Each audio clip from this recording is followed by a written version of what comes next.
I am Julie, and it's time for The Chord of the Week. Welcome back to the Chord of the Week, where I'm here to remind you that everyone wants to play lead, but chords are cool. Today, I'm going to introduce you to the CAGED system. The CAGED system is a method we can use to visualize the entire fretboard through chord forms we already know in the open position. One of the craziest things about guitar is that we can play one note in many different locations on the neck. It's a luxury and it's beautiful, but it can also be confusing. C, C, C, C, C, C, C, C, C, C, C, C. A, A, A, A, A, A, A, A, A. This system gives us a path to understanding this concept and helps us put it to use.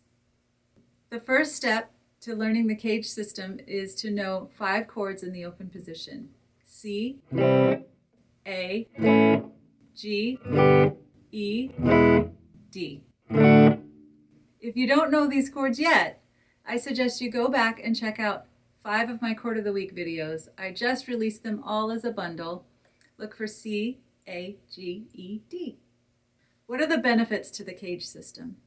Understanding the fretboard better. We get to use what we already know to expand how we use the guitar. Through the CAGED system, we'll realize that all chord shapes are movable. We will be able to link the shapes across the entire fretboard. You'll be able to use these shapes in rhythm and lead playing, and it's not only going to help you understand chords, it will also help you understand scales and arpeggios as well. So because CAGED starts with C, let's start with the C chord. What are the notes of the C chord? C, E, and G. Let's take a look. Let's go across 5 strings. C, E, G, C, E. 3 notes, 5 strings, so a couple of them are doubled. Now let's take a look at A. A is made up of A, C sharp, and E. A, E, A, C sharp, E. G is G, B, and D. G, B, D, G, B, G. E major is E, G sharp, and B. E, B, E, G sharp, B, E. D is made up of D, F sharp, and A. Let's look at the D chord. D, A, D, F sharp. So even though each chord has 3 notes, a root, a major third, and a fifth, sometimes we get to play them across 6 strings. Sometimes we play them across 4. So there's always going to be 1 or 2 notes that are doubled. So going back to the C chord, let's take a look at the entire fretboard and see where we can find all the C's, E's, and G's. There's a lot of them.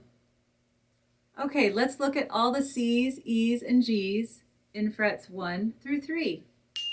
We're obviously using open strings for C, like we learned in the video. But we've got C, E, G, C, and E. Now let's take a look at frets 3, 4, and 5. Something magical is going to happen. You'll see C, G, C, E, and G.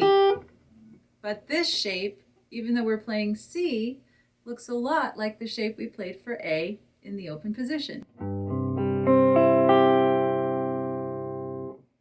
What I'm doing here is I'm playing a bar chord. That means I'm going to hold more than 1 string down with 1 finger. But this is still a C chord even though we're playing the A shape. So what's not happening is I'm not playing A and then playing A on the 5th fret. That is a beautiful and lovely chord, but that's not officially C. So what we have to do is compensate for those open strings as we move the shape across the neck. What we're doing is barring in the 3rd fret, which is going to be similar to playing those strings open. So we have to compensate for those open strings by using a bar as we move further up the neck.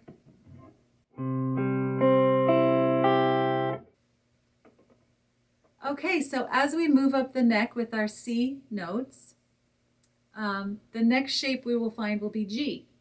We've done the C, we've done the A, Now we're going to do the G shape, but this will actually be a C chord played with the G shape. Now this is probably the most uncomfortable shape to play out of the CAGED system because we have to, again, compensate for those open strings by playing them with the bar. So instead of playing our G like we do down in the open position with our first, second, and third finger, we're going to actually have to use the first finger for the bar. So I'm going to use my third finger on the sixth string, my second finger on the fifth string, and my pinky on the first string. And then my first finger will bar 3 notes in the 5th fret. So it is actually the G shape, but I'm going to bar in the 5th fret. And what you'll notice here is we're using 3 of the notes that we used in the A shape for the G shape. They're linked together by 3 notes. Now, as we move up further, we're going to be onto the E shape. So our first finger is going to, again, compensate for all those open strings. And we're going to play the E major shape with fingers 2, 3, and 4. And then our first finger will bar all the notes that are on the 8th fret.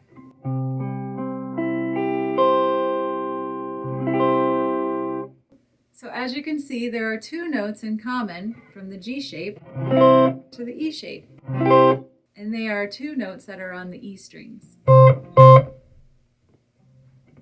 Our last shape is the D shape.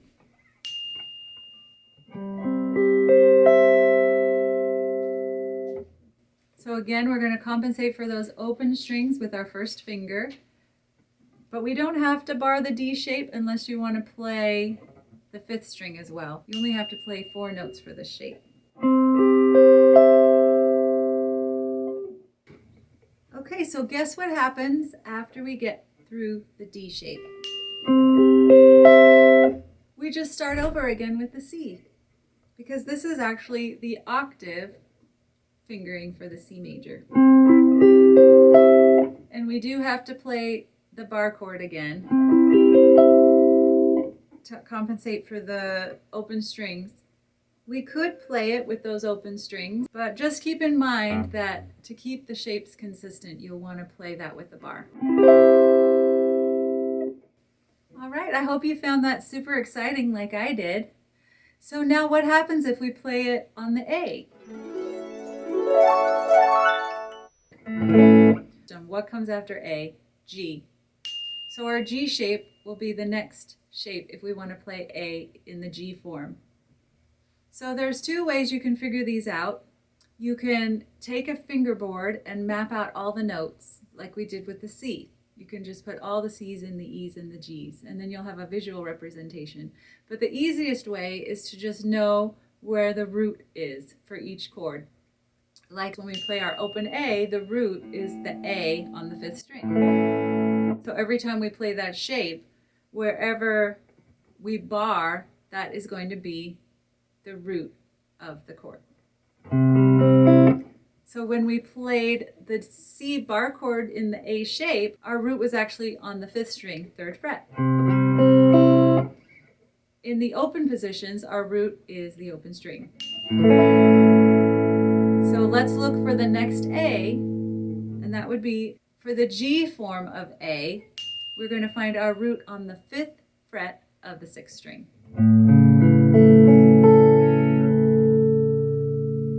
When we go to the E shape, our root will again be on the 5th fret of the 6th string, because that is our A. And then when we get to the D chord, our root will actually be on the 4th string. So when we find the A on the 4th string, that's the 7th fret, then we can play our D shape. And then after our D shape, we're going to go back to C form A on the 12th fret. And we play the shape there. And then of course our last chord shape will be the A again, because that will be our octave. And then we can play it as an A bar chord. Our root will be on the 12th fret, 5th string. So let me give you some tips for trying this out. Definitely memorize those chords in the open position, C, A, G, E, D. You'll probably want to be able to play them without having to look at a chord diagram. Then memorize the root note position of all the 5 shapes. Make sure you're compensating for those open strings with your bar. And the last tip is to be careful not to condense the shape and miss a fret. Some of these chords are spread across 4 frets, so it's really important to make sure you've got that open fret before the bar. For G, it's spread across 4 frets. For the C shape, it's spread across 4 frets. For the D shape, it's spread across 4 frets. And then E is across 3, A is across 3. I know this video is a really quick overview of this system and it's going to take time for it to settle in and for you to figure it out, but feel free to ask me some questions. I'll be happy to answer them. I hope that you'll be able to apply these concepts into your own playing and find great new ways to play these neat chords. If you like this video, please give it a thumbs up, and if you want to see more, click that subscribe button. Until next time. The chord of the week.